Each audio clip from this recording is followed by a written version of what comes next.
Hey everyone, welcome back to the garden. Today we hope to get the last of our plant hole planted. We have a few things that have been sitting around for a while that we want to get in the ground, and I have managed to bring back some plants from the garden center in the past few weeks. Those Carnival peach heucheras, I did show you those already. And while I was in New Jersey at my nursery tours for Jersey Days, I was able to have the garden center where I work bring back some plants that I wanted. So I'll show you those. So we hope to get those all planted today. There are some things that we're not going to get planted, and I'll talk to you about that and why. So come garden with us, and let's get, hopefully, our last planting of the season done today.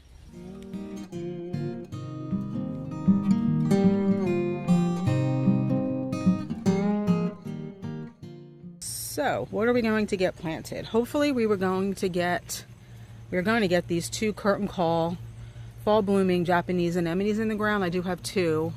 This is one. I still have one in the garage. And I hope to get these three Carnival peach heuchera in the ground. These are going up under the bed, in the bed, underneath our two maples. I do want to get two more of these. We did just get another batch in from work. I would like a drift of 5 instead of just 3. We'll see. So if any of you have watched my channel for the last several months, you know that I was able to add some boxwoods to our garden beds, and the new gen boxwoods. They are the disease resistant types, and we planted 3, I think I'm right, 2 or 3. I'm looking at the bed right now. No, 2 of the new gen freedom. So I thought we could use a couple of more. This bed in front of our deck, I'm just trying to make it a little bit more formal. So I think we have room for 3 more. So I was able to get the garden center to allow us to bring back 3 from Medford Nursery for me. I mean, we brought back more than that, but 3 of them were for me. So I'll show you them, and I'll show you where one is going to go. 2 of them are going to get overwintered because we need to do some work first in order to get those 2 planted. But let me show you at least where the other one's going to go. So this is the bed we just finished a few months ago, where we put in the 3 wee bit innocent hydrangeas, and you can see a new gen boxwood there and a new gen boxwood there. Well, I felt like we could use a 3rd one here, so I placed one of the ones that I brought back from Medford Nursery in its location. It should not be that difficult to get in. I think we had something there that we moved, probably an allium, I want to say. So even though we filled the hole in, I think it should be pretty easy to dig there and place the 3rd one. I think that's probably a good spacing, but we can play with that later. And then I brought 2 other ones to go underneath, kind of in front of our Ruby Falls red bud here. We did extend the bed here when we did a little bit of rearranging and planting, so I feel like we can fit 2 more boxwoods. But I don't want to get them in because, number one, the alliums, those are nodding onions. So those are not the Millennium or the Serendipity alliums. Those are just native alliums called nodding onions. I feel like I want to move those into a more of a wild native area, so probably closer to the meadow.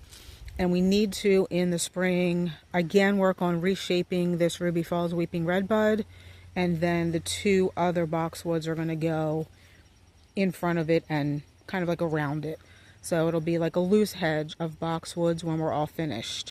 And then I just have 2 more of the boxwoods here, one there and one there, that we will be overwintering in frost-free containers. We have a lot of frost-free containers.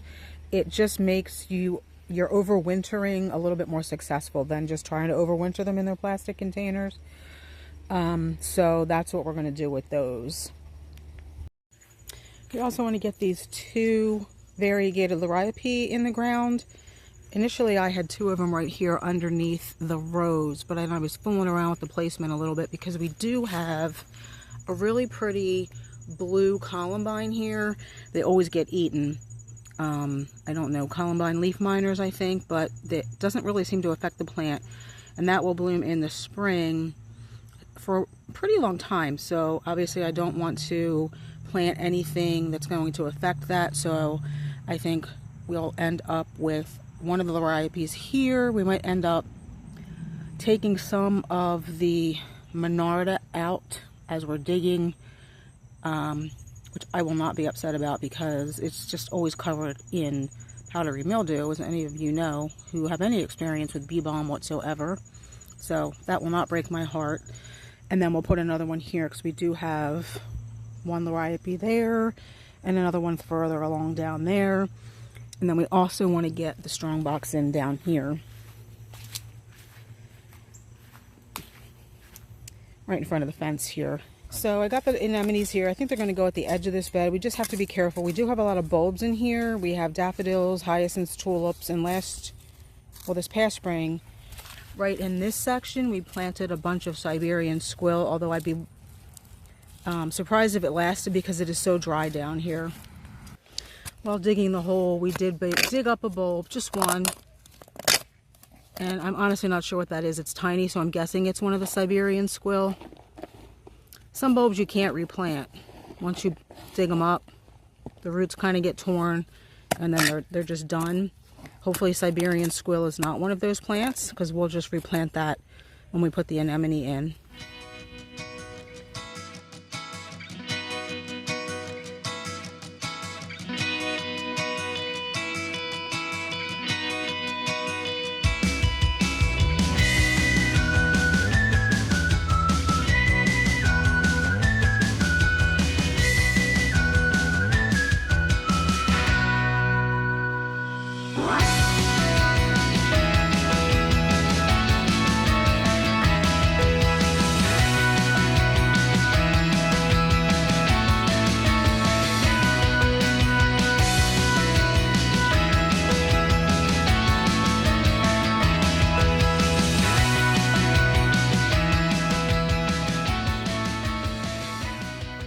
My hope in planting these two anemone here is that, at least for this season, they will mask some of the just horribleness of this bed as it is right now because of the plant growth regulator. Because there's a stilby in here that we can't even see anymore. A peachberry ice heuchera we can't see. Many hostas. It just looks horrible. So my hope is that at least these provide a little bit of prettiness down here. And I'm wondering if next year we can plant the wee bit grumpy we pulled out of here in the spring, because that was severely affected. We did replace it, so there's another wee bit grumpy there that's doing quite well. There is a gold heart dicentra in here. This one just popped up on its own, but maybe we can fit, once the bulbs come up and we can see where they are, maybe we can bring the wee bit grumpy down here somewhere. But anyway, for now the two anemones look fine. And again, I don't think these are going to spread as aggressively as anemones do because it is so dry down here. I feel like they'll be held in check a little bit. Let me show you the stats on these. So again, this is called a curtain call rose fall anemone. I chose a pink blooming anemone because a lot of the stuff down there is pink. The gold heart dicentra has beautiful pink flowers in the spring, as does the azalea, and what else is down there? The oh, it's a raspberry glow, I think it's called, mountain laurel. Assuming these things come back, they're looking horrible right now. But curtain call rose fall anemone is 14 to 18 inches tall, 16 to 18 inches wide, hardying zones 5 through 8. Now this tag says part shade to full shade, but on the Proven Winners website and on a lot of the other websites that I looked up this anemone, it's part sun to sun. So it will be more sunny there, especially in the summer, but I think it's going to be okay. It's a compact mound of scalloped, deep green foliage topped with countless daisies of rich rose magenta in late summer and early autumn. The incredible late season bloomer is not favored by deer and works well as a cut flower. Well, I don't really do cut flowers, at least not at this point. So again, I think it's going to bring some much needed color to that bed down there now that a lot of the plants are kind of looking less than ideal. So we'll keep an eye on them, see how it turns out.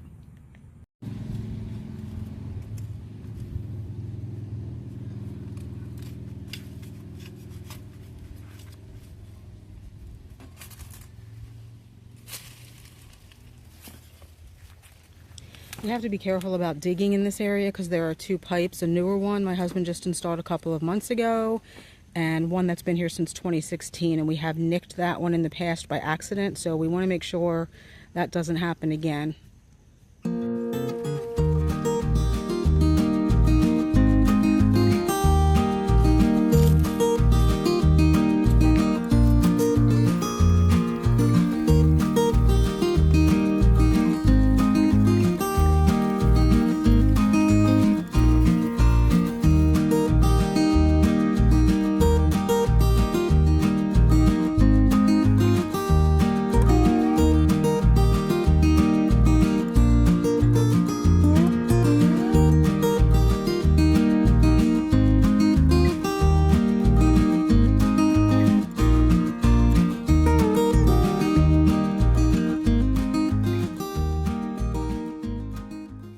very dry, so we put a whole 2 gallons in there, even though I just watered it earlier before I brought it over here.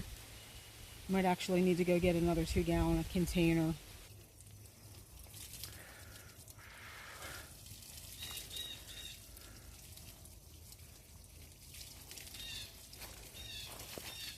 This is a strong box. It's by Proven Winners. It's an inkberry holly. It's a dwarf inkberry holly. It's an evergreen.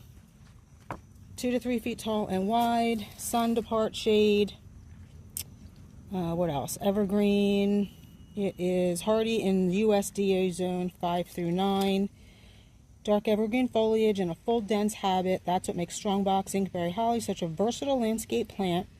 Its native shrub is ideal alternative to boxwood. I have several of these in my yard and I do really like them.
So I think those look fine there. Once they fill in, it'll be like a little hedge, loose hedge of Lamium. We could have gone with something a little more showy, but in some parts of my garden, I just want to maintain a little bit of a lower maintenance garden, and Lamium are definitely low maintenance.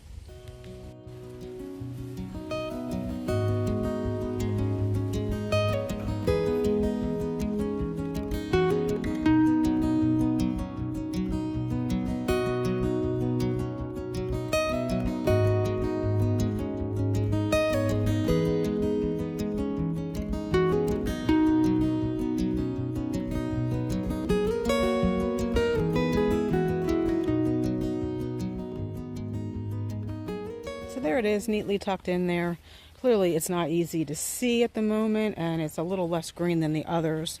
I think that's because of the ride home in the back of a pickup truck on last Thursday, but next spring, once we get this red bud all trimmed up, at least then you'll be able to see it better. And last but certainly not least, we want to get the Carnival Beach Heuchera planted. They are going up under our maple trees, as I think I said. So I'll turn you around and show you those real quick. So you should be able to see them. They are kind of a standout in this bed, at least at the moment, because most everything else is green. Other than, you know, the blue of the blueberry, I believe those are blueberry hosta, and the eclipse hydrangea, which are newly planted this year, and they've really struggled because of the drought. So they are not much to look at right now, but Carnival Beach Heuchera will add some much needed color to this bed. Was able to get 5. I did bring 2 more home from the garden center. 2 of them are budded up and ready to bloom. I can only find 2 with buds on them. So those are the 2 in the back here. See some buds on that one. And some buds on that one. And then the 3 up front don't have any any budding going on, but that's fine. And I'm not sure if this is the final placement. I think I'd rather have 3 in the back and 2 in the front, but we'll see. Because again, these Derviller will come out next year. And then most likely Castle Wall Holly. This is a pollinator for the castle spires that you see in the back there. And our castle keeps along our garage wall. This was kind of just like a holding location. Not exactly sure where that's going to move to, but that'll be a next year problem. So let's get these Carnival Heucheras in the ground. I tried to fiddle with these a little bit to get them farther back, because I don't know what's going to replace their Davila. I don't want to have to replant these Heucheras next year. So I can only hope that they're in a good location.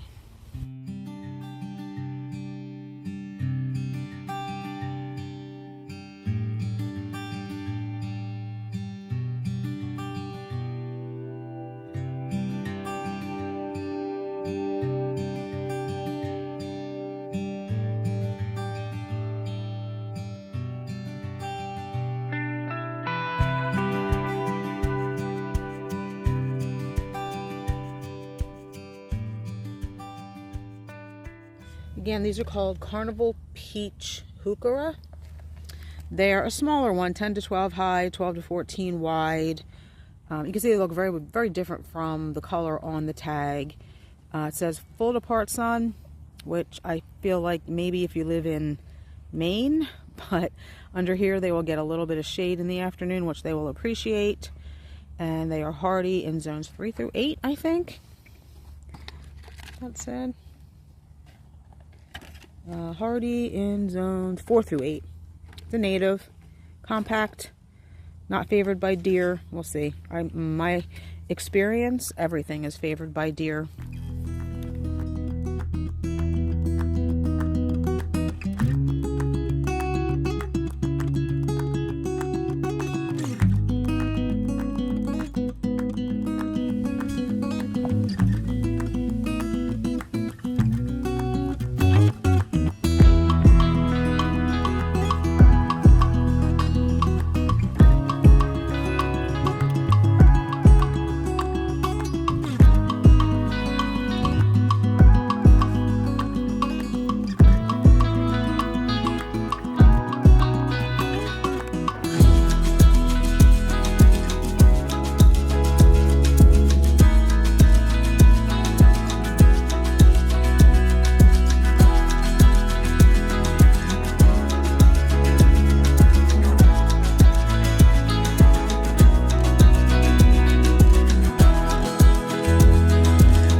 I watered them in well, and they were actually already watered well.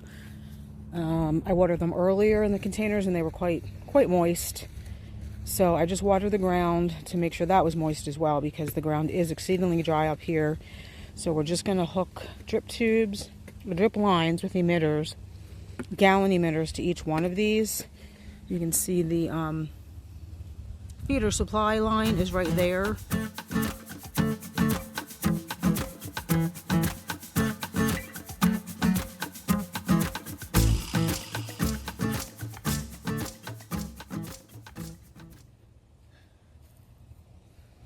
So there are the 5 peach heucheras, a bright spot in this particular shady bed. I think they're going to look nice next year with the, I think that's a Jack Frost Brunnera, and the pretty blueberry hostas.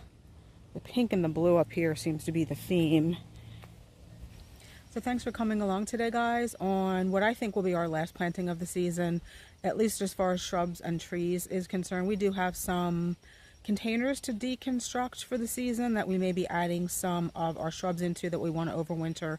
So we'll bring that to you. We do have some cabbages, kales to plant, pansies for fall. I don't think I'm going to go crazy with any of the other containers we have this year.